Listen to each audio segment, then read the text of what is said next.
Сәлеметсіздер ме? Қазір сіздермен мына айқын емес түрде берілген функцияның туындысын табуды қарастыратын боламыз сіздермен. Ал енді олай болса бастайық. Теңдіктің екі жағынан да туындалайық. 7-нің туындысы 0, ал x, y-дің туындысы бізде y қосылған x көбейту y штрихқа тең екен. Яғни бұл u көбейту v бойынша алынды.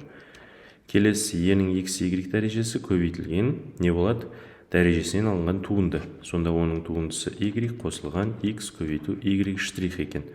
Ал енді олай болса, y қосылған x көбейту y штрих ол тең, теңдіктің оң жағын өткізіп, сол жағын өткізіп алдық. Сонда жақшаны ашып жіберейік. e-нің x, y дәрежесі көбейту y қосылған x, y штрих көбейту e-нің x, y дәрежесі деген шығады.